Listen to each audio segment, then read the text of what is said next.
तुम्हारी जय तुम्हारी विश्वविद्यालय इलाहाबाद।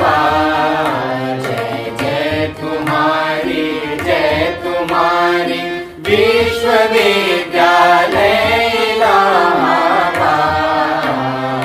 ज्ञान उद्गम ज्ञान संगम ज्ञान के इतिहास। ज्ञान उद्गम ज्ञान संगम ज्ञान के इतिहास। शत शत नमन है विश्वविद्यालय इलाहाबाद। सुंदरम सत्यम शिवम अवधारणा।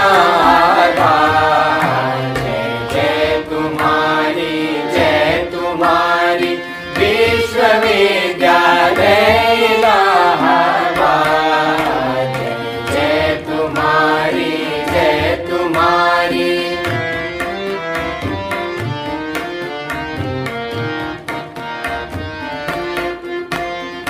ज्ञान और विज्ञान का वर्धन तुम्हारा कर। साहित्य और संगीत की सेवा तुम्हारा धर्म। सबके लिए सब दिन तुम्हारा खुला शिक्षा द्वार। कर दिया तुमने सभी को योग्यता अनुसार। जय जय तुम्हारी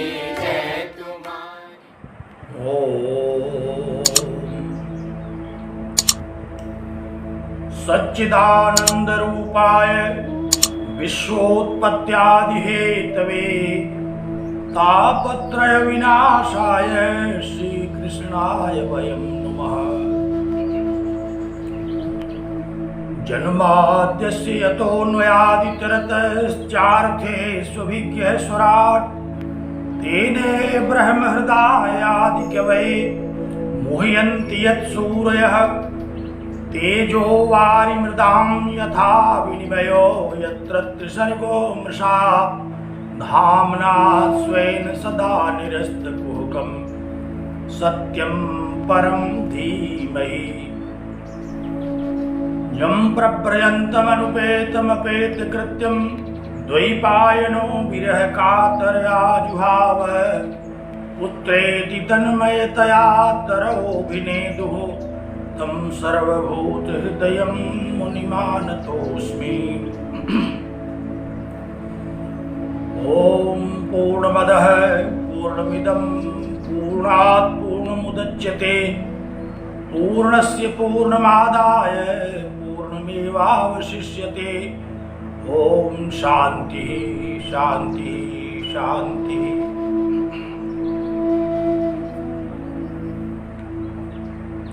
जगत विश्रुत इलाहाबाद विश्वविद्यालय प्रयागराज के परास्नातक उत्तरार्ध के प्रिय तेजस्वी छात्रों और छात्राओं,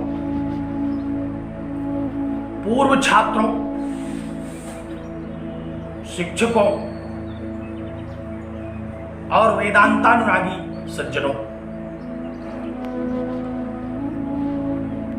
प्रस्थान त्रयी के अंतर्गत सूत्र प्रस्थान में भगवान बादरायणकृत ब्रह्म सूत्रों पर श्रीमदादि जगत गुरु शंकराचार्य भगवत्पाद कृत शारीरिक भाष्य में हम लोग विचार कर रहे हैं।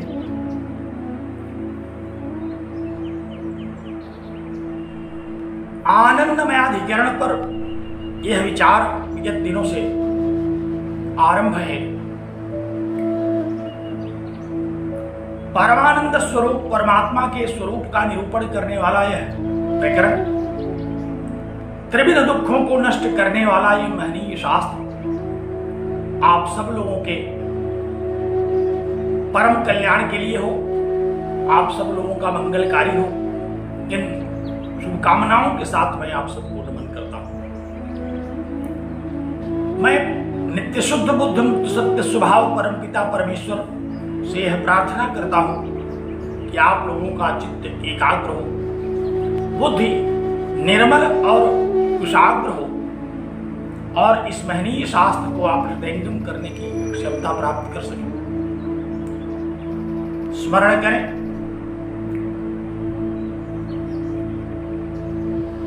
चित्त को एकाग्र करते हुए आनंदमय अधिकरण में भगवान श्रीमदादि शंकराचार्य के द्वारा एक भूमिका बनाई गई। आगे का ग्रंथ आरंभ करने का औचित्य क्या है, इस बात को लेकर के सगुण और निर्गुण स्वरूप परमात्मा के विषय में विचार है। इसी प्रसंग में अब हम लोग भगवान भाष्यकार के भाष्य के अनुसार ही विचार आरंभ करते हैं। पुस्तक पर दृष्टिपात करें। बड़ा आनंददायी विषय है, चित्त एकाग्र करके सुने। कहते हैं कि तैत्तिरीय के अन्नमयम प्राणमयम मनोमयम विज्ञानमयम च अनुक्रम्य आम्नायते तस्माद् वाये तस्माद् विज्ञानमय अन्योन्यतर आत्मा आनंदमय इति। तैत्तिरीय उपनिषद की एक श्रुति भगवान भाष्यकार ने उद्धृत की।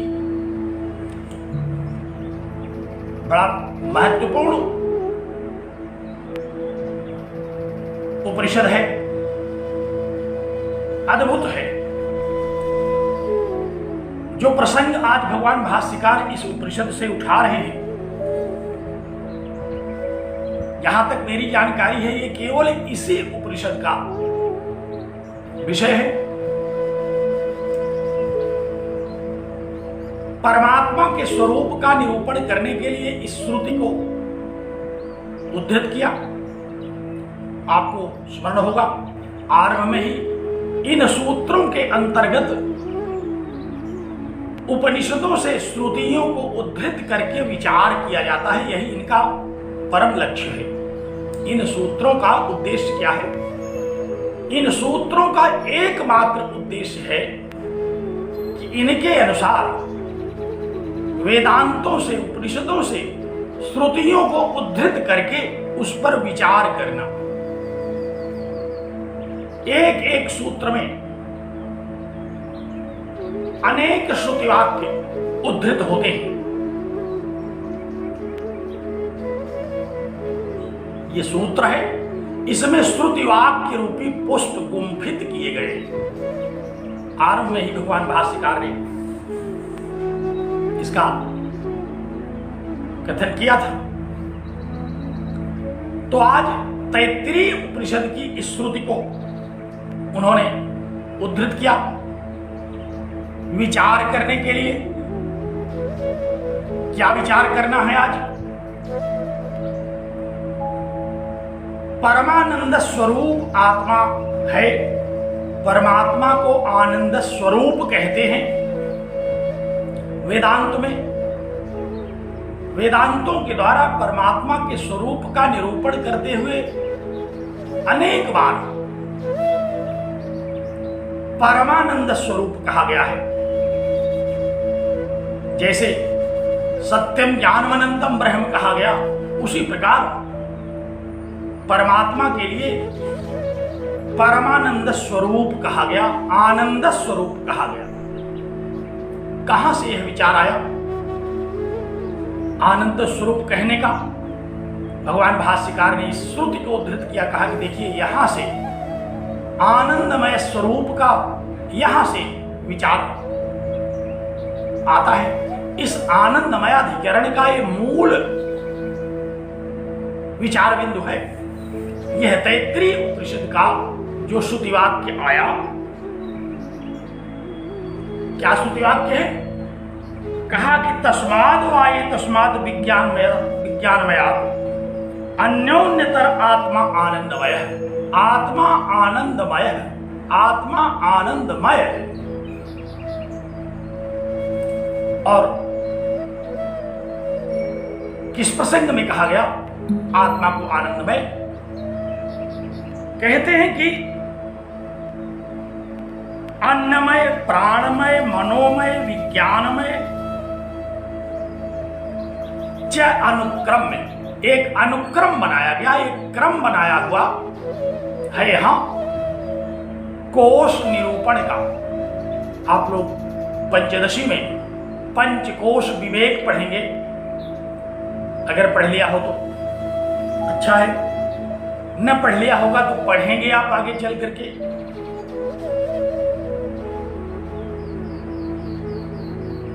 मैं एक संक्षिप्त निरूपण आज पंचकोश पर करूंगा।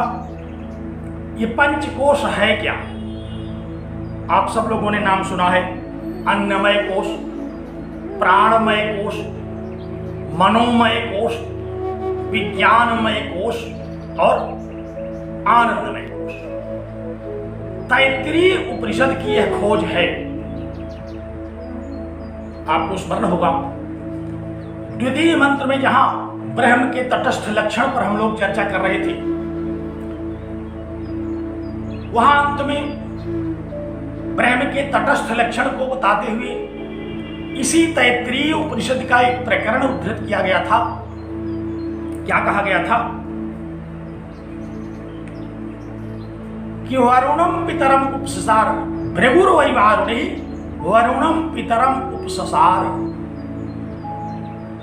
भृगु अपने पिता वरुण के पास उपससार, उनके समीप आए।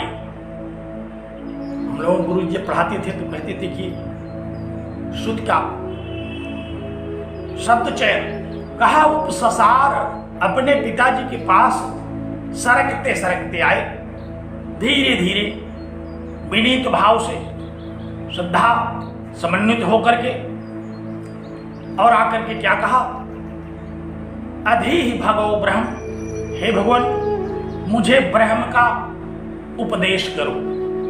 ये ब्रह्म है क्या, मुझे आप इसका उपदेश करें।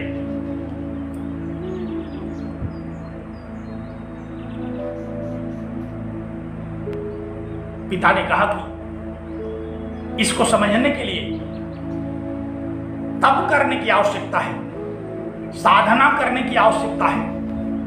जाओ तुम तप करो, तप करके खोजो, विचार करो क्या है ब्रह्म का स्वरूप। और भृगु ने तपस्या किया, तपस्या करके जब लौटे तो पिता ने पूछा कि क्या खोज किया आपने, क्या समझ में आया ब्रह्म के विषय में? कहा कि मुझे तो बस एक बात समझ में आई, अन्नम वही ब्रह्म, अन्न ही ब्रह्म है। अन्नम ब्रह्मेति व्यजानात्, अन्न को ही ब्रह्म के रूप में जानना चाहिए। अन्न सब लोग भली भांति जानते हैं, अन्न किसे कहते हैं। अद धातु से अक्ता प्रत्यय करके अन्न शब्द बनता है। अन्न माने जिसको हम लोग खाते हैं, जो भी खाया जाए उसे अन्न कहते हैं। उपनिषदों में अन्न का बड़ा विशद निरूपण किया गया। आप उस प्रकरण में कभी प्रवेश करें, कितने प्रकार के अन्न हैं मनुष्यों के लिए, पशुओं के लिए, पक्षियों के लिए, महात्माओं के लिए। कौन कौन से अन्न हैं जिन्हें खाना चाहिए, जिनको खाने से बुद्धि निर्मल होगी। तो एक खोज करके लौटे भृगु, उन्होंने कहा कि अन्नम ब्रह्मेति व्यजानात्, अन्न को ही ब्रह्म जानना चाहिए, अन्न ही ब्रह्म है। बड़े प्रसन्न हुए पिताजी, एक अच्छी खोज करके आया। अन्न खा करके प्रत्येक प्राणी अपने शरीर को स्वस्थ करते हैं। अगर अन्न न खाएं तो शरीर का भरण पोषण हो ही नहीं सकता। अन्न को खाए बिना शरीर का निर्वहन हो ही नहीं सकता। तो उन्होंने कहा कि अन्नम ब्रह्मेति व्यजानात्, अन्न को ही ब्रह्म जानना चाहिए।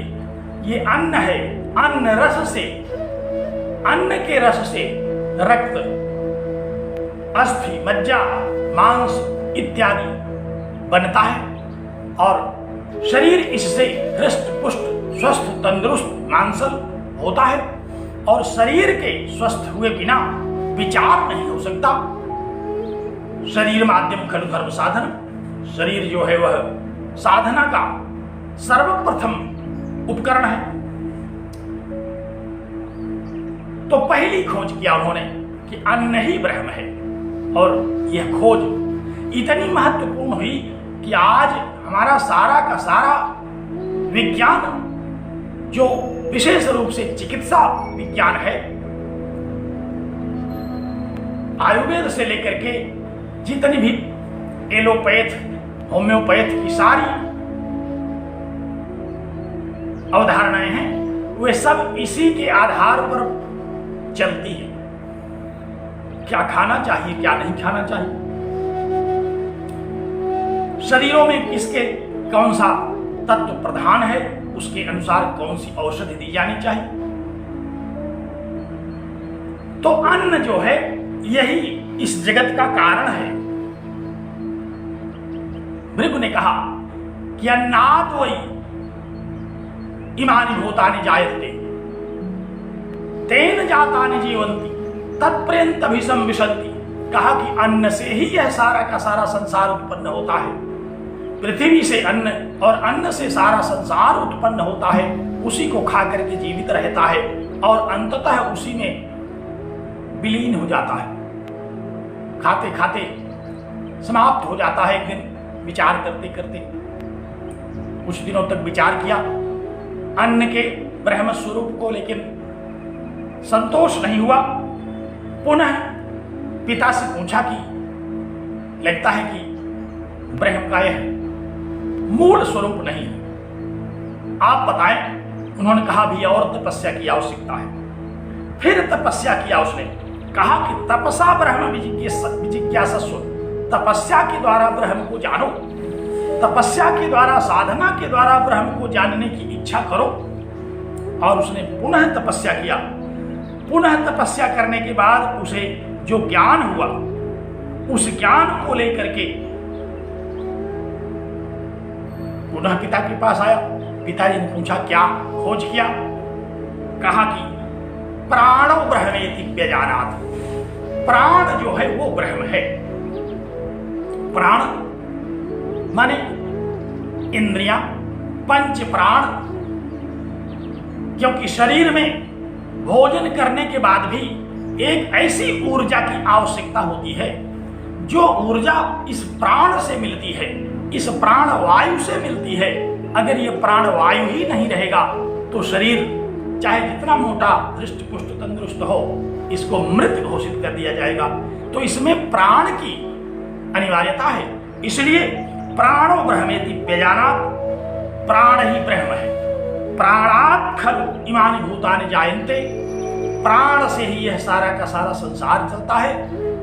तेन जातानि जीवन्ति तत्पर्यन्तभिसंविशन्ति, और अंततः प्राण में ही विलीन हो जाता है। इस प्रकार उन्होंने प्राण की खोज की। पहले तो अन्नमय कोश की खोज किया। कहा कि यह शरीर अन्नमय कोश है, यह शरीर निर्माण अन्न के द्वारा होता है। इस शरीर को निर्माण करने का कोई दूसरा उपाय नहीं है। अन्न के द्वारा इस अन्नमय कोश का जन्म होता है, उसी के द्वारा यह जगत उत्पन्न होता है। अन्न खा करके लोग प्रजनन इत्यादि करते हैं और उसी से यह शरीर उत्पन्न होता है। पुनः उसी से इसका परिवर्धन, संवर्धन होता है। और दूसरी खोज क्या किया उसने? कहा कि प्राणो ब्रह्मेति व्यजानात्, इस अन्नमय कोश में जब तक प्राण संचार नहीं होगा, जब तक ऊर्जा का संचार नहीं होगा, तब तक यह शरीर बेकार है। इसमें प्राण वायु चलती है। और आज भी हम इस बात को सर्वसम्मत से स्वीकार करते हैं। नाड़ी इत्यादि का जो विज्ञान है, कितनी धड़कन चल रही है, यह सारा का सारा सारे शरीर में सूक्ष्म धाराओं में यही प्राण की ऊर्जा संचरित होती है, तब यह शरीर अपने इस स्वरूप में हम लोगों के सामने होता है। प्राणोपान व्यान उदान समान, ये जो 5 प्राण हैं, इन 5 प्राणों का कर्मेंद्रियों के साथ जब संबंध होता है तो इस शरीर का संचालन होता है। तो भृगु ने दूसरी खोज की, कहा कि ये प्राण है, प्राणवायु है, प्राण शक्ति है, ऊर्जा है। ये दूसरा कोश है जिसके द्वारा ये सृष्टि चलती है, जिसके द्वारा ये शरीर चलते हैं। पहला कोश तो अन्नमय, दूसरा कोश प्राणमय। और इस पर विचार किया गया। कुछ दिनों बाद पुनः उसको जिज्ञासा हुई, इतने से संतुष्टि नहीं हो रही थी। फिर पूछा उसने पिता से। पिता ने कहा कि तपसा विजिज्ञासस्व, और तपस्या करो, सही दिशा में चल रहे हो, और तपस्या करो और खोज करो। पुनः कुछ दिनों तक तपस्या किया। तपस्या करके जब जंगल से लौटा, पिताजी ने पूछा कि क्या तप किया, क्या खोज किया, क्या अर्जन हुआ। कहा कि मनो ब्रह्मेति व्यजानात्, मन जो है वो ब्रह्म है। न तो अन्नमय के आभ्यंतर रहने वाला न तो प्राणमय ब्रह्म है, बल्कि उसके भी आभ्यंतर रहने वाला जो मन है। क्योंकि मन से जब सारी इंद्रियां संबद्ध होती है, मन से ही जब मस्तिष्क का संबंध होता है, मन से ही ज्ञानेंद्रियों का जब संबंध होता है, तभी ये कर्मेंद्रियां, ज्ञानेंद्रियां, मन मिलकर के इस शरीर का संचालन करते हैं। इसलिए मन ब्रह्म है। एक तीसरा कोश जो उत्तरोत्तर आभ्यंतर है, बाह्य सर्वप्रथम दृष्टिगोचर होने वाला जो कोश है वह अन्नमय कोश है। उसमें उससे आभ्यंतर चलने वाला प्राणमय कोश है, जिसका हम अनुभव करते हैं, जिसकी ऊर्जा से हम शक्ति प्राप्त करते हैं, जिसके श्वसन प्रश्वसन से हमें ऊर्जा मिलती है, जिसके बिना हम अपने आप के अस्तित्व को खो देने का भय रखते हैं। और तीसरा जो कोश खोजा, उससे भी आभ्यंतर रहने वाला, कहा कि वो है मनोमय कोश। और इस मनोमय कोश को ही इस शरीर के उत्पत्ति, स्थिति और कारण, विनाश का कारण कहा जा सकता है। मनसः वा इमानि भूतानि जायन्ते तेन जातानि जीवन्ति तत्पर्यन्तभिषं विशन्ति। यह मन ही इस जगत का कारण है। पहली बार में उसने कहा कि अन्न इस जगत का कारण है। दोबारा विचार करने पर कहा नहीं, प्राण इस जगत का कारण है। तीसरी बार में कहा कि नहीं, मन इस जगत का कारण है। लेकिन इतने पर भी आनंद की अनुभूति नहीं हो रही है, जिज्ञासा परिसमाप्त नहीं हो रही है। पुनः पिताजी ने कहा कि तपसा विजिज्ञासस्व, तपस्या करो। और पुनः तपस्या करने के बाद एक नई खोज के साथ उपस्थित हुआ। कहा कि विज्ञानम ब्रह्मेति व्यजानात्, विज्ञान को ब्रह्म कहते हैं, बुद्धि को ब्रह्म कहते हैं। बिना बुद्धि के चाहे अन्नमय, प्राणमय, मनोमय कोश कितना भी सशक्त हो, लेकिन यदि बुद्धि नहीं है, विवेक नहीं है, तो फिर इसका सही दिशा में संचालन, इसका सही दिशा में प्रयोग, शरीर के द्वारा होने वाली साधना, ये सब असफलता को प्राप्त होगी। इसलिए कहा कि विज्ञान ही ब्रह्म है। विज्ञानात् वा इमानि भूतानि जायन्ते, विज्ञान से ही यह सब, बुद्धि से ही, ज्ञान से ही यह सारा का सारा जगत उत्पन्न होता है। और वही मन की अच्छी बुरी भावनाओं को नियंत्रित करता है, वही विवेक से युक्त होता है, और वही ब्रह्म है, वही सर्वनियंता है। इस प्रकार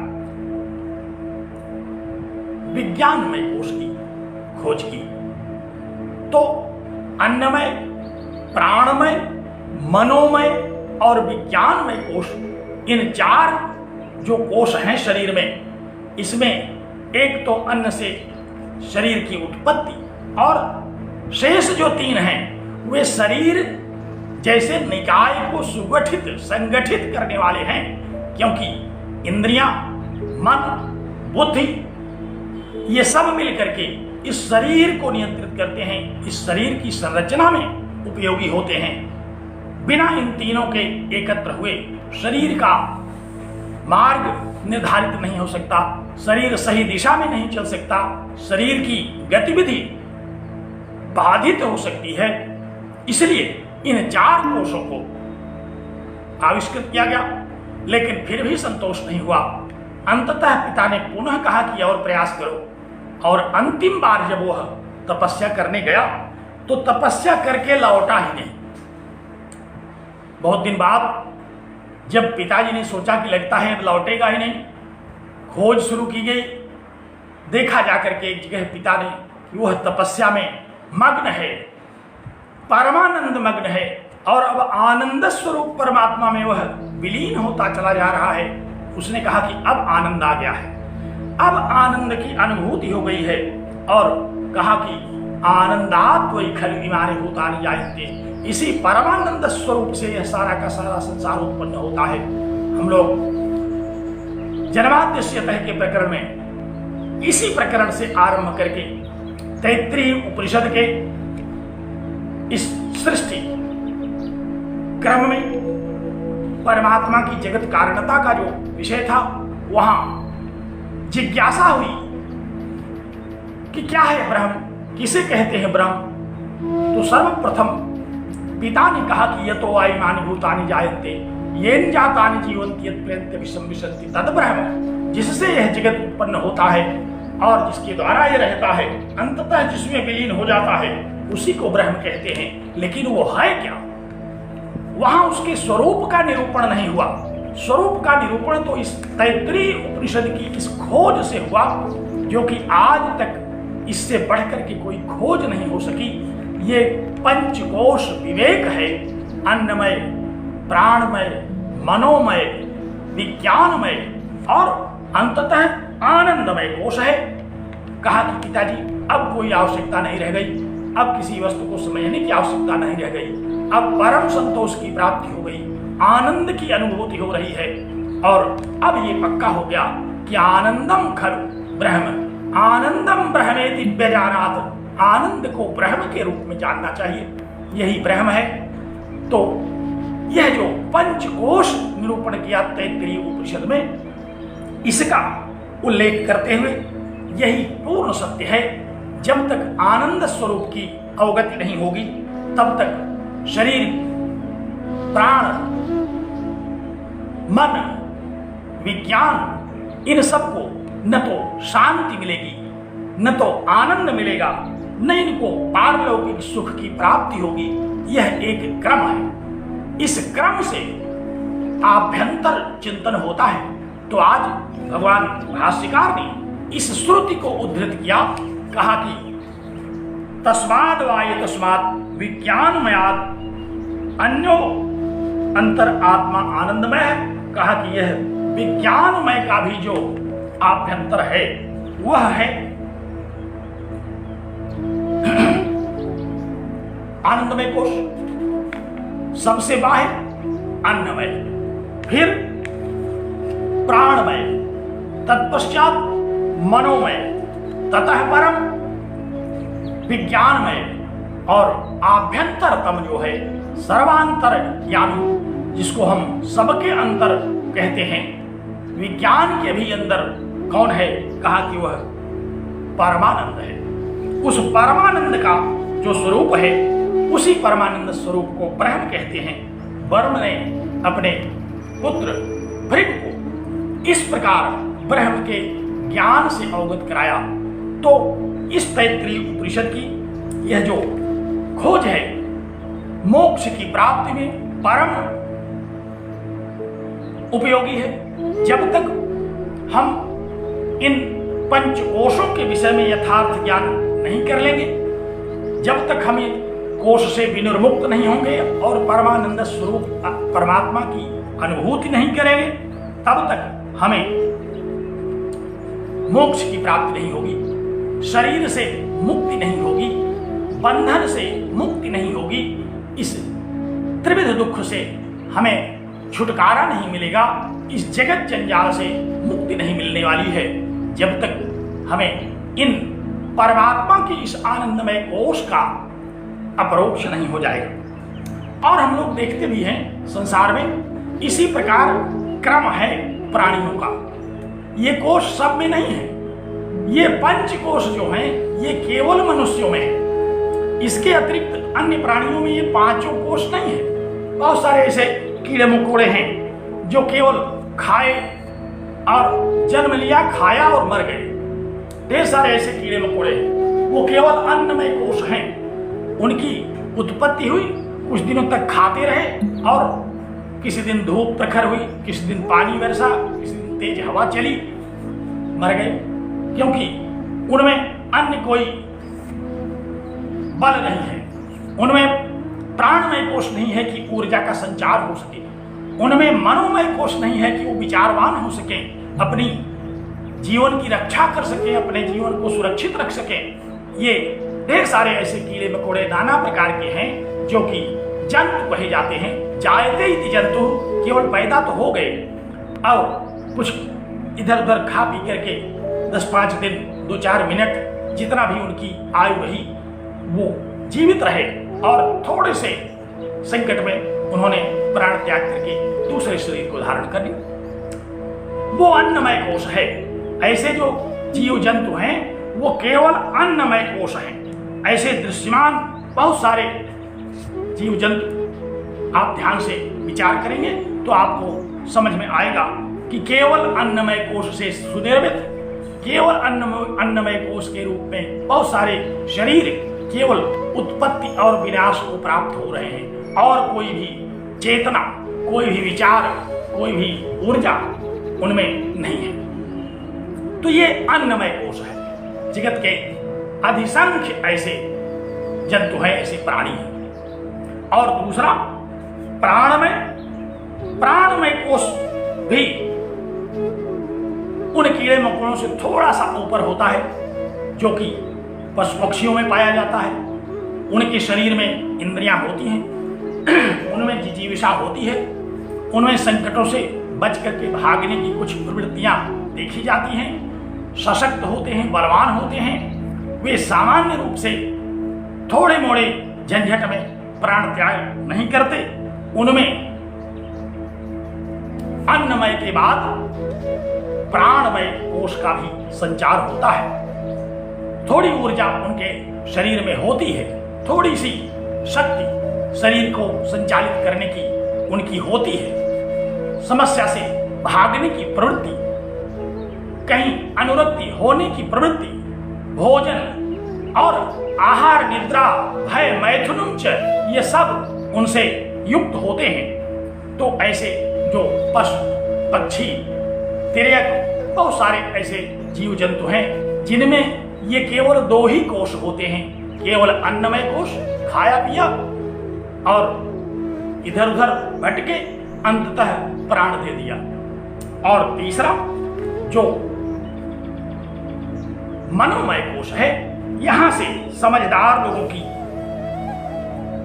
उत्पत्ति का हम लोग दर्शन करते हैं। ये मनुष्यों का आरंभ यहां से हो जाता है, लेकिन इनमें भी जब तक विज्ञान नहीं होगा, इनका मन इनकी कर्मेंद्रियों से युक्त होकर के इनको प्रवृत्त तो कर देता है, लेकिन ये विवेक की हीनता के कारण इनमें और कोई ज्ञान, कोई विचार, कोई विचारणा नहीं होती। इस प्रकार के भी बहुत सारे मनुष्य देखे जाते हैं, वे भी पशुवत ही जीवन यापन कर रहे हैं, उनको भी कोई विचार नहीं करना है, सामान्य उत्पत्ति, स्थिति और विनाश की गतिविधियों में रहते रहे।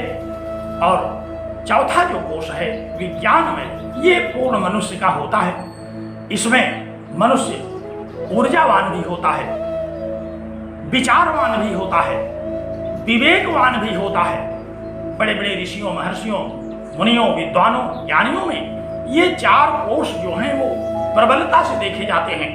तो हम लोग ये देखते हैं कि ये जो हमारे कोश हैं 4, इसमें से प्रायः अनुभूति में आने वाले हैं। लेकिन जो 5वां कोश है, चौथा भी बड़ा महत्वपूर्ण है। चौथे में विज्ञान में, जिसमें बुद्धि, पंच ज्ञानेन्द्रियां, पंच कर्मेंद्रियां, मन, चित्त, अहंकार, ये सब मिलकर के भाव, संवेदना, सहानुभूति, आत्मभाव, विद्वत्ता इत्यादि का अर्जन, ये सब मनुष्यों में होते हैं। ये विशेष है जिसको हम कहते हैं विज्ञानमय कोश। लेकिन जब तक आनंदमय कोश का अनुभव नहीं होगा, जब तक आनंदमय कोश की जानकारी नहीं होगी, जब तक आनंदमय कोश की साधना के द्वारा उसका अनुभव नहीं होगा, तब तक परमात्मा में चिंतन नहीं होगा, तब तक आत्मा के वास्तविक स्वरूप का ज्ञान नहीं होगा, तब तक हम देहात्मवाद से ऊपर नहीं उठ पाएंगे और हमारा जो मानव जीवन है, जो हमारा परम लक्ष्य है, मनुष्य जीवन का जो परमोद्देश्य है, वह पूर्ण नहीं होगा। तो इसके लिए आज भगवान शंकराचार्य ने तैत्तिरीय उपनिषद के इस प्रसंग को उठाया और कहा कि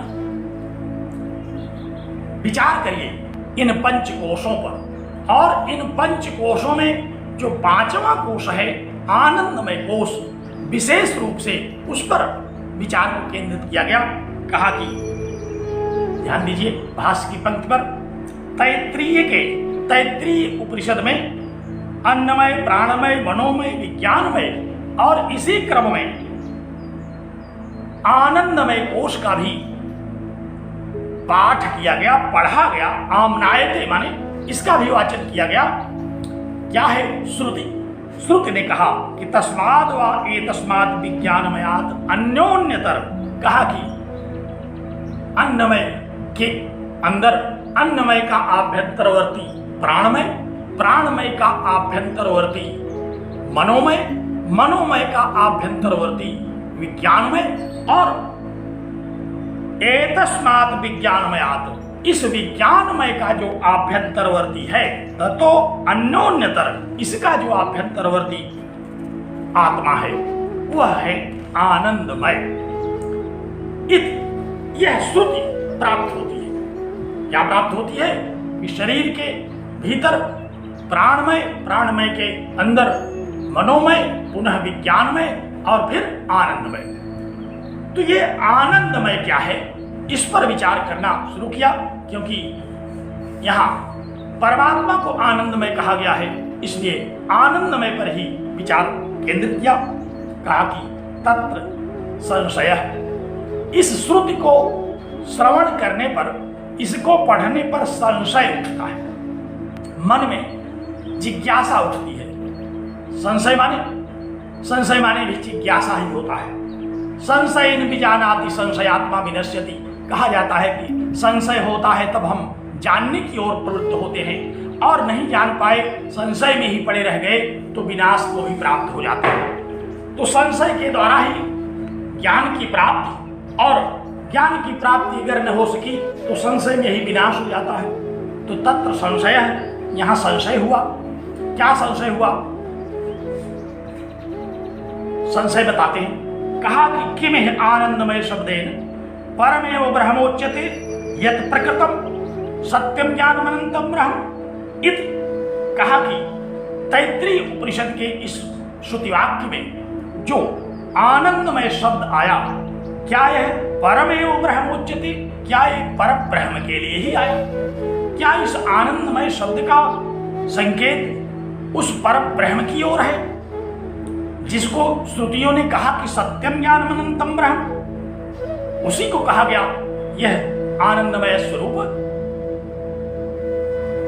किम वा आनंदमयादिवत ब्रह्मणो अर्थांतरम इति। कहा कि अथवा जैसे अन्नमय कोश है, अन्नमय, अन्न का विचार है ये शरीर। अन्न क्या है? अन्य एक पदार्थ है जिसका विकार है ये शरीर, तो क्या वह आत्मा भी विकार है? जैसे अन्न का विकार शरीर है, क्या उसी तरह से विज्ञानमय का विकार वह आत्मा है, आनंद है? इस विषय में जिज्ञासा हो रही है कि आखिर वह आनंदमय है क्या? किम वा आनंदमयादिवत ब्रह्मणो अर्थांतरम। अब देखिए, जो आत्मवादी नहीं है, जो देहात्मवादी है, आपको स्मरण होगा वेदांत सार में जहां देहात्मवादियों का एक प्रकरण आया था, जब श्रोत्री ब्रह्मनिष्ठ गुरु के पास शिष्य समित पाणी होकर के जाता है, तो वह गुरु क्या करता है? वह गुरु उस साधन चतुष्टय संपन्न शिष्य को अध्यारोप और अपवादन न्याय से आत्मा के विषय में उपदेश देता है, आत्मा के विषय में समझाता है, और इस आनंदमय चैतन्य स्वरूप आत्मा को समझाने के पहले जितनी भी अन्य अवधारणाएं हैं आत्मा के विषय में, जैसे जो चारवाक इत्यादि संप्रदाय के लोग हैं, उन्होंने कहा कि देह ही आत्मा है, मृत्यु ही अपवर्ग है, सुख भोग ही इस जीवन का परम लक्ष्य है। तो वहां एक एक करके जो भी आत्मा के ऊपर अध्यारोप हुए थे, आत्मा पर जो जो अध्यारोप करके लोगों ने विचार अपना बनाया, उसका अपवाद किया, अर्थात उसका निराकरण किया। आप सबसे पहले आपको वह प्रसंग याद होगा जब सारी इंद्रियों में एक बार झगड़ा हो गया और कौन श्रेष्ठ है? इंद्रियों ने कहा कि मैं श्रेष्ठ हूं, आंख ने कहा कि मैं श्रेष्ठ हूं, और ये सब लोग मिलकर के ब्रह्मा के पास गए। उन्होंने कहा कि आप बताओ कौन श्रेष्ठ है, नहीं तो हम लोग अपना काम बंद कर देंगे। अंत में ब्रह्मा ने सबको अवसर दिया अपनी श्रेष्ठता को सिद्ध करने का, परंतु किसी ने अपनी श्रेष्ठता सिद्ध नहीं कर पाए कोई। अंत में प्राण ने कहा कि अब मुझे अवसर दिया जाए। जैसे ही प्राण को अवसर दिया गया, प्राण निकलने ही वाला था, सारी इंद्रियां दौड़ पड़ी, कहा नहीं, हम लोगों की कोई सत्ता नहीं है, आपकी सत्ता है। तो जो इंद्रियात्मवादी हैं, देहात्मवादी हैं, उनको समझाने के लिए वेदांत सार में एक प्रकरण ही पूरा आपने पढ़ा है, जहां एक एक करके उसका निराकरण किया गया, एक एक करके उसको निराकृत किया गया। अन्योन्यतर आत्मा प्राणमय है, वहां भी इसी तैत्तिरीय उपनिषद की एक एक श्रुति को उद्धृत करके, जैसे चारवाक लोग कहते हैं कि वह प्राण जो है वही आत्मा है, प्राण को ही, इंद्रियों को ही उन्होंने आत्मा कहा। इसीलिए इंद्रियों की ही संतुष्टि में चारवाक संप्रदाय के लोग लगे रहे, क्योंकि इंद्रियों के द्वारा ही समस्त अनुभूतियां होती हैं। लेकिन अंत में उसका भी निराकरण किया। दूसरे चारवाकों ने कहा कि अन्योन्यतर आत्मा मनोमय है, मनोमय जो कोश है वह आत्मा है, उसका भी निराकरण किया गया। बौद्धों ने कहा कि अन्योन्यतर आत्मा विज्ञानमय है, विज्ञान जो है वही आत्मा है, उसका भी निराकरण किया गया। और इस प्रकार सबका निराकरण करते हुए क्रमशः अंत में इस परमानंद स्वरूप जो परमात्मा है उसका विवेचन किया गया। कहा कि अहम ब्रह्मेति विद्वद अनुभव प्राबल्याच्च तच्छ्रुति युक्ति अनुभवा अवभाषा नाम बाधितत्वात्। कहा कि युक्ति, श्रुति और अनुभव से बाधित होने के उपरांत ये तय हुआ कि वह जो नित्य शुद्ध बुद्ध मुक्त सत्य स्वभाव परम चैतन्य स्वरूप परमानंद स्वरूप परमात्मा है वही आत्मा है। उसके अलावा ये जो देहात्मवादी हैं, जो इंद्रियात्मवादी हैं, ये सब सिद्धांत निराकृत कर दिए गए, इनका निराकरण कर दिया गया।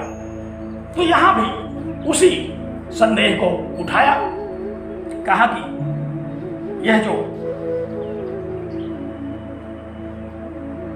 आनंदमय शब्द आया यहाँ इस श्रुति में, क्या वह पर ब्रह्म के लिए कहा गया, जिस पर ब्रह्म को सत्यम ज्ञान अनंतम ब्रह्म कहा जाता है, अथवा जैसे अन्नमय का आभ्यंतरवर्ती, प्राणमय उसका आभ्यंतरवर्ती, मनोमय उसका आभ्यंतरवर्ती, विज्ञानमय और उसका भी आभ्यंतरवर्ती जो जीव है, क्या यह आनंदमय शब्द उस जीव के लिए कह दिया गया जो केवल चैतन्य है, जो इस शरीर को धारण करता है, उसको कहा गया इति संशय।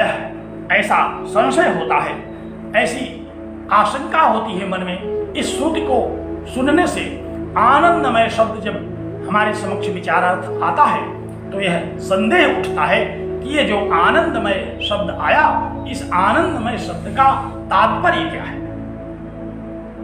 और विविध प्रकार की आशंकाएं उठाई गई। कहा गया कि क्या यह जीव के अर्थ में आया है कि आत्मा के अर्थ में, और विविध प्रकार की आशंकाएं और पूर्व पक्ष यहां उपस्थित किए गए। क्या क्या किया गया? पहले तो पूर्व पक्षी ने कहा कि यह आत्मा के लिए आया ही नहीं। अकस्मात क्यों नहीं आया? कहा कि अन्नमयाद्य मुख्यात्म प्रवाह पतितत्वात्, कहा कि ये ऐसे प्रवाह में पतित शब्द है जहां अन्नमय, प्राणमय, मनोमय, विज्ञानमय इत्यादि शब्द आ रहे हैं जो कि विकार के अर्थ में आ रहे हैं। उसी में यह भी आत्मा भी आया, तो उसी प्रवाह में आया, उसी प्रसंग में आया, उसी प्रकरण में आया। तो कहा कि अमुख्य प्रवाह प्रत्यत्वात्, अमुख्य आत्मा के प्रवाह में आने के कारण ये परमात्मा तो नहीं हो सकता। क्योंकि यहां जैसे हम लोगों ने ईक्षत अधिकरण में देखा था कि वहां भी दो ईक्षण करने वाले आए। सांख्य शास्त्र के आचार्यों ने कहा कि प्रकृति ने ईक्षण किया, उसमें तीनों गुण हैं, सत्व इत्यादि होने के कारण वो सर्वज्ञ है, और उसमें सारी क्रियाएं हैं, इसलिए वो सर्वशक्तिमान है, उसने ईक्षण किया। और वेदांत ने कहा कि नहीं, ईक्षण करने वाला तो कोई चैतन्य होता है, तो चैतन्य ही ईक्षण करने वाला होता है। मुख्य ईक्षण करता चैतन्य को मानते हुए अमुख्य ईक्षण करता जड़ प्रकृति का निराकरण कर दिया गया वहां, क्योंकि दोनों ईक्षणकर्ताओं में एक मुख्य था, एक अमुख्य था। परंतु यहां आनंदमय शब्द में जो आनंदमय शब्द आया, इसमें मयट प्रत्यय आया। मयट प्रत्यय के भी दो अर्थ हैं। एक तो मयट प्रत्यय विकार के अर्थ में आया, जैसे अन्नमय, यहां जो मयट प्रत्यय आया वो विकार के अर्थ में, अन्न का विकार है यह सब। और दूसरा अर्थ है प्राचुर्य के अर्थ में। पाणिनि का ये सूत्र ही है, दोनों अर्थ देने वाले महर्षि पाणिनि ने अपने सूत्रों में अष्टाध्यायी में मयट प्रत्यय का तात्पर्य निर्धारित किया। क्या कहा कि मयट वैयोर भाषायाम अवक्षाच्छादनयोः, इस सूत्र से विकारार्थक मयट प्रत्यय कहा गया, जो विकार का अर्थ देता है। जैसे अन्नमय, इसमें जो मयट प्रत्यय आया वो विकार के अर्थ में आया। और एक दूसरा भी सूत्र आया, तत्प्रकृत वचने मयट, जहां प्राचुर्य का अर्थ हो, अधिकता कहा जाए, तो प्राचुर्य के अर्थ में मयट प्रत्यय होता है। तो यहां आचार्यों ने, वेदांत के आचार्यों ने मयट प्रत्यय का प्राचुर्य के अर्थ में ग्रहण किया। कहा कि चूंकि यहां आनंद का प्राचुर्य है, इसलिए यह है आत्मा। लेकिन पूर्व पक्षी इतने संतुष्ट नहीं हुए। उन्होंने कहा कि प्राचुर्य तो तब होगा जब कोई दूसरा पदार्थ अल्प मात्रा में हो। तो अगर आनंद का प्राचुर्य है तो इसका तात्पर्य यह हुआ कि यहां दुख का भी कोई न कोई अनुभव है, अल्प मात्रा में ही सही। अल्प मात्रा में यहां दुख है और प्रचुर मात्रा में आनंद है। ये आत्मा नहीं हो सकता, क्योंकि आत्मा को तो परमानंद स्वरूप कहते हैं, वहां लेश मात्र दुख नहीं होना चाहिए। और अगर मयट प्रत्यय के आधार पर यहां हम प्राचुर्य अर्थ लें तो प्रचुरता के साथ साथ अल्पांश में दुखों का होना भी आवश्यक है, तभी तो एक की कमी और दूसरे की प्रचुरता कही जाएगी। इसलिए यहां आनंदमय शब्द से आत्मा का तात्पर्य ग्रहण करने योग्य नहीं है, इसे हम जीव के रूप में मान सकते हैं। और परमानंद को तो सर्वांतरयामी कहा। श्रुतियों ने कहा कि वो परमानंद स्वरूप परमात्मा जो है वो सर्वांतरयामी है, सबके अंदर रहने वाला है, सबसे आभ्यंतर है। और पूर्व पक्षियों ने कहा कि यहाँ सर्वांतरयामी की चर्चा भी नहीं हो रही है, यहाँ तो केवल इतना कहा जा रहा है कि वे ज्ञानमय का आभ्यंतरवर्ती है। सर्वाभ्यंतरवर्ती नहीं कहा, एक एक करके यहां नामोल्लेख पूर्वक आभ्यंतरवर्ती कहा गया। जैसे अन्नमय का आभ्यंतरवर्ती प्राणमय, प्राणमय का आभ्यंतरवर्ती मनोमय, मनोमय का आभ्यंतरवर्ती विज्ञानमय, उसी प्रकार से विज्ञानमय का आभ्यंतरवर्ती आनंदमय हुआ। तो यह केवल विज्ञान का आभ्यंतरवर्ती हुआ, सर्वांतरवर्ती नहीं हुआ, इसलिए हम इसको नहीं मान सकते। पूर्व पक्ष बड़ा बलिष्ठ है, बड़ी बलवत्ता पूर्वक यहां इस शब्द का विरोध कर रहा है कि यह आत्मा के अर्थ में नहीं है, ये जीव के अर्थ में है। क्योंकि आत्मा तो सर्वांतरयामी है, सर्वांतरवर्ती है, और ये कहा जा रहा है कि ये विज्ञान का अंतर्वर्ती है।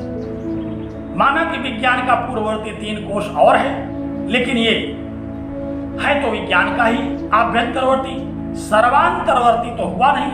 इसलिए भी हम इसको आत्मा के रूप में स्वीकार नहीं कर सकते। क्या कहा?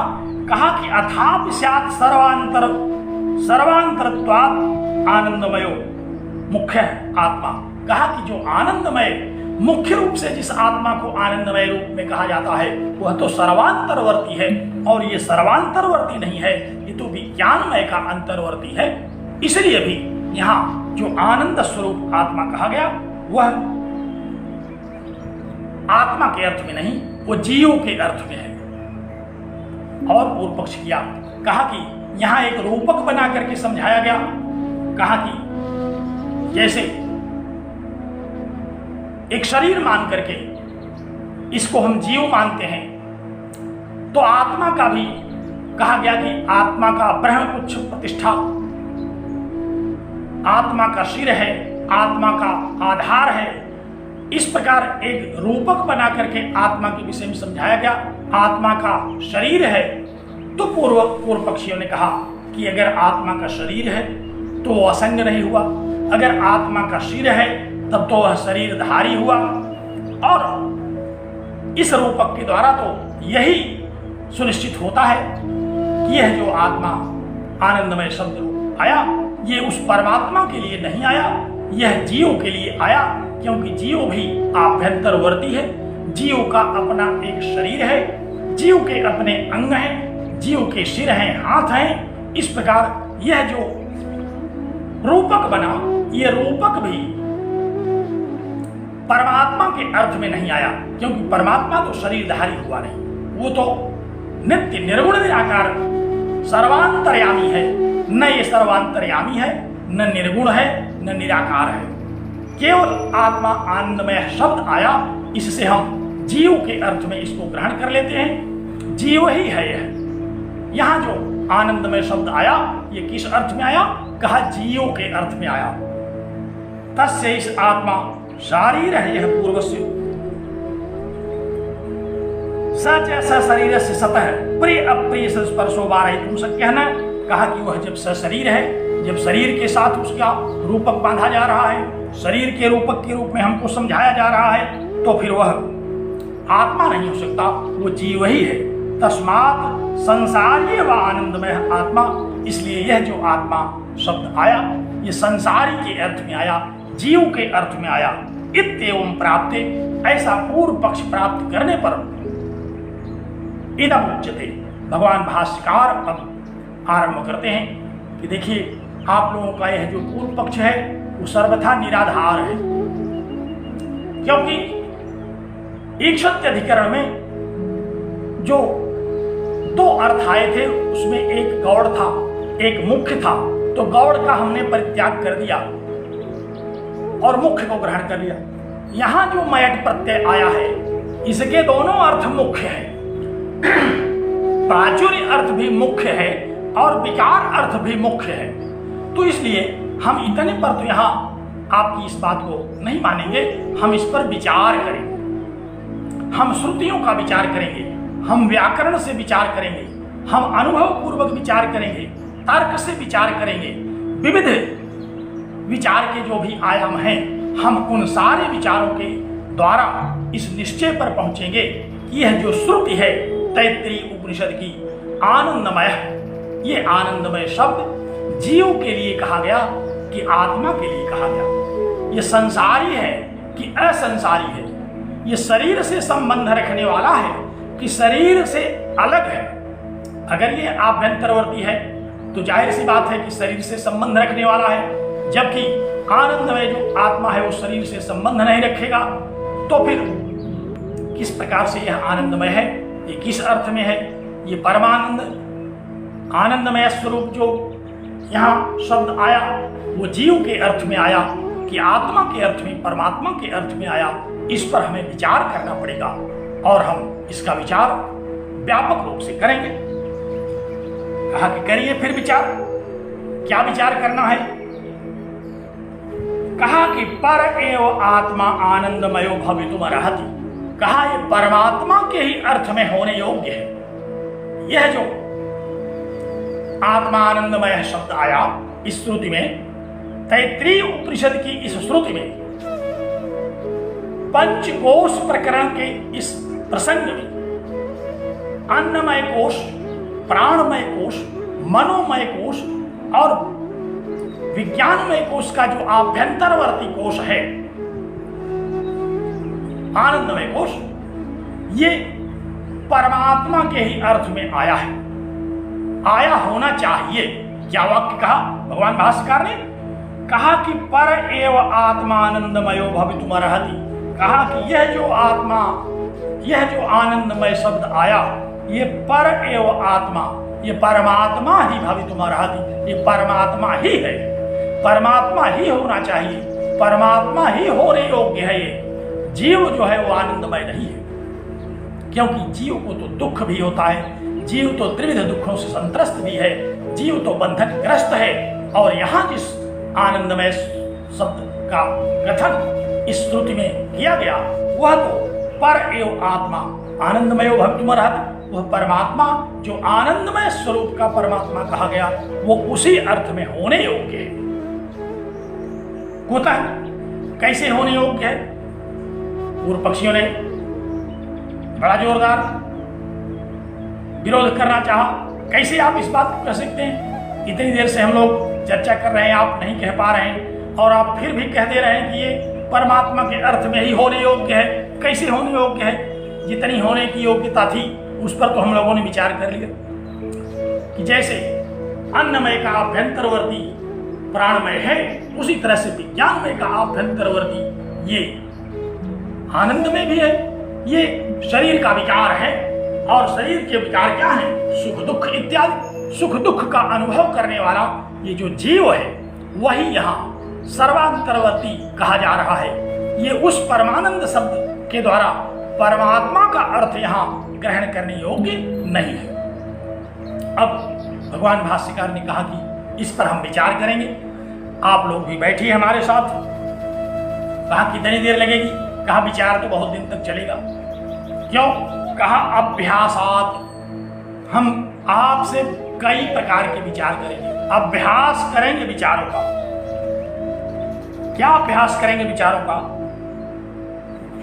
कहा यही परस्मिन्नेव ही आत्मानंदमयो शब्द बहुत तो अभ्यस्यते। कहा कि परमात्मा के ही अर्थ में यह परमानंद शब्द आया है, एक बार नहीं अभ्यास पूर्वक आया है, अनेक बार आया है, बारंबार आया है। श्रुतियों में आनंदमय शब्द का प्रयोग केवल परमात्मा के अर्थ में आया है, आत्मा के अर्थ में आया है, वही परमानंद स्वरूप होने योग्य है। एक बार कोई श्रुति कह देती तो हम उस पर आपकी बात स्वीकार कर सकते थे, लेकिन अनेक बार श्रुतियों ने सहस्रशः अनेकधा श्रुतियों के द्वारा इस आत्मा को ही परमानंद स्वरूप कहा गया। इसलिए हम उन सारी श्रुतियों पर अब विचार करेंगे। आपके साथ बैठ करके आप भी विचार करिए कि आखिर सारी श्रुतियों में, मान लीजिए यहाँ एक श्रुति आई और इसमें आपने कह दिया कि भाई यह तो जीव के अर्थ में है, क्योंकि ये पंचकोश वर्णन है और पंचकोश के वर्णन के सर्वांतरवर्ती जीव है और उसी जीव के अर्थ में यहाँ आनंदमय शब्दकोश आया है। तो हम इस पर विचार करेंगे कि यहाँ ही आया है यह, अन्यत्र जहाँ जहाँ आनंदमय शब्द आया है वहाँ किस किस अर्थ में आया है। अगर इसी अर्थ में आया है तो हम इसको ही स्वीकार करेंगे। और जैसा कि हमको पूरी तरह से विश्वास है कि पर एव आत्मा भक्तुमर्हति, यह जो आनंदमय शब्द है ये परमात्मा के ही अर्थ में होने योग्य है। कहा ठीक है, विचार करिए। क्या विचार करेंगे? कहा कि अब हम यह सूत्र विचार करेंगे। कहा कौन सा सूत्र? कहा आनंदमयोभ्यासात्। अब हम इस सूत्र पर विचार करेंगे। क्या विचार है इसमें? कहा कि आनंदमय शब्द का अभ्यास हुआ है। अभ्यास माने बार बार कहा जाना, बार बार कहना, बार बार उद्धृत करना। तो ये जो आनंदमय शब्द है ये आत्मा के लिए बारंबार आया है। अगर एक बार भी जीव के लिए आया होगा तो हम आपकी बात मान जाएंगे, और अगर कहीं भी जीव के लिए यह आनंदमय कोश नहीं आया होगा तो आप हमारी बात मान जाइएगा। इसलिए अब हम जो जो आनंदमय स्वरूप जहाँ जहाँ श्रुतियों में आइए हम उसको उद्धृत करते हैं, उद्धृत करके उस पर विचार करते हैं। पूर्व पक्षियों ने कहा कि कितनी बार आया है? कहा ये 1 2 4 बार नहीं आया है, बहुत बार आया है। तो कहते हैं हाँ, तो फिर इसमें तो समय लगेगा, आज तो हो नहीं पाएगा। भगवान भाष्यकार ने कहा चलिए कल से इसको करते हैं। कल से जितने भी इस प्रकार की श्रुति वाक्य आए हैं जिसमें आनंदमय शब्द का प्रयोग मिलता है, उन सारे आनंदमय शब्दों पर हम लोग विचार करेंगे और यह देखेंगे कि वह आनंदमय शब्द जीव के अर्थ में आया कि आत्मा के अर्थ में आया, परमात्मा के अर्थ में आया, अथवा अन्य किसी अर्थ में आया।